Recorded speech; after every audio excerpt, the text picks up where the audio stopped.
Bonsoir à toutes et à tous, c'est Citylis. On se retrouve pour une toute petite vidéo, donc c'est une vidéo d'annonce.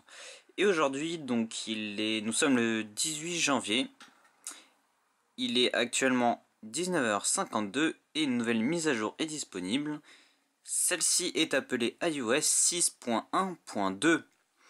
Alors elle est disponible de très peu de temps après iOS 6.1.1 qui réglait déjà pas mal de soucis avec très peu de nouveautés.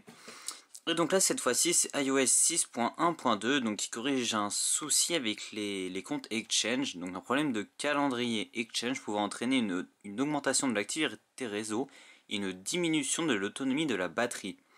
Alors il y avait un souci pour Exchange, sinon donc c'est à peu près tout ce qu'il y a en correction. Donc c'est surtout une mise à jour mineure parce que donc tout le monde n'utilise pas Exchange bien évidemment. Donc ça reste une mise à jour mineure qui permet de corriger ce souci. Donc l'activité réseau, entendre par cela donc tout ce qui est Wi-Fi ou 3G, donc c'est-à-dire un rafraîchissement des données. Donc là c'est iOS 6.1.2 donc qui fait que 12,8 MO, donc il faut iOS 6 minimum pour pouvoir l'obtenir. Donc peu importe iOS 6.0, 6.1 ou 6.1.1, peu importe, vous pouvez la prendre avec iOS 6. Donc tout simplement vous la téléchargez. Elle ne fait que 12,8 MO donc c'est vraiment peu. N'oubliez pas que pour faire la mise à jour vous devez avoir plus de 50% de batterie, sinon vous êtes obligé de le brancher comme moi. Donc là le téléchargement, donc 12 MO c'est très rapide comme vous pouvez le voir.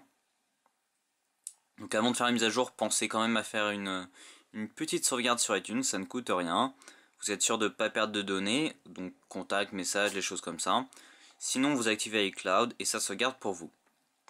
Donc là, préparation de la mise à jour, donc vous voyez le téléchargement c'est très rapide, 12 MO maxi. Ça va très vite, après la mise à jour c'est toujours un peu plus long, donc même sur un iPhone 5 ou les iPads dernière génération, la mise à jour c'est toujours un peu plus long, ce qui est tout à fait normal. Donc là, la barre n'avance pas très vite, on va le laisser faire.